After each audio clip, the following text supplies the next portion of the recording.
앞서 찰스 1세 스토리를 꺼내들어서 김영남 의원이 먼 나라 윤나라 보는 거냐라고도 비판했는데 그 부분을 잠시 듣고 이야기 더 이어나가겠습니다.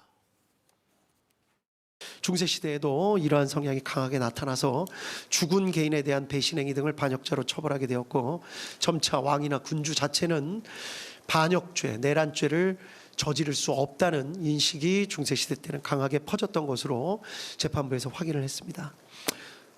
계기가 된 사건은 찰스 1세, 잉글랜드의 왕 찰스 1세 사건이었습니다.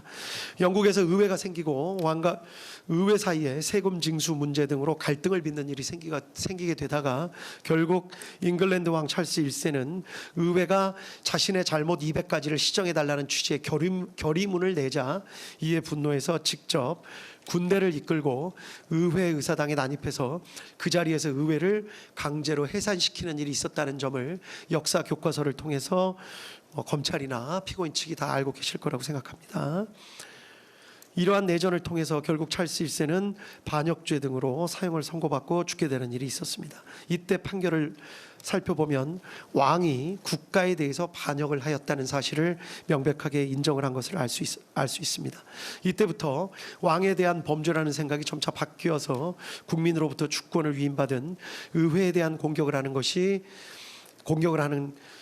것은 왕이라 하더라도 주권을 침해하는 것이 되어 반역죄가 성립한다는 개념이 널리 퍼지게 된 것으로 보이고, 그리고 이후부터는 18, 19세기를 거쳐 내란죄는 국가 존립을 침해하는 죄로 각국에 반영된 것으로 보입니다.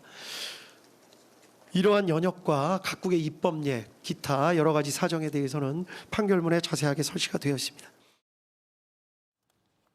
예.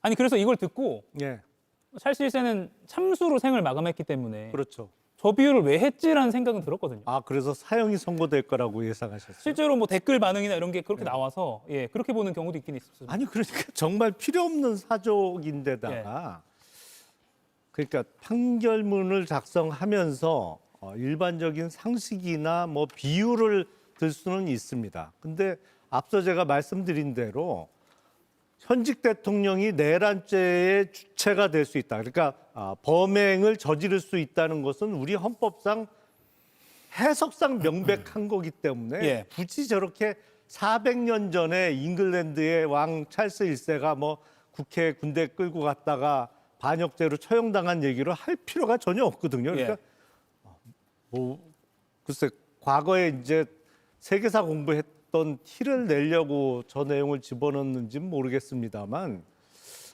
저 부분 생방송으로 듣고 있는데 실소도 좀 나오고 진짜 필요 없는 내용을 너무 판결문에 집어넣는다라는 생각이 들 수밖에 없었어요. 다만 정강재 의원 아까 다시 한번 말씀드리면 이해를 돕기 위한. 이해를 돕기 위해서 그러니까 지금 윤석열 전 대통령의 불법 계엄 행위가 내란으로 직접 연결되는 것은 아니다라고 생각하는 지지자들이 여전히 있습니다. 근데 그분들을 설득하기 위한 이야기들을 지기현 재판장이 많이 인용했다고 생각해요. 이 찰스 1세와 관련한 이야기도 그렇고요.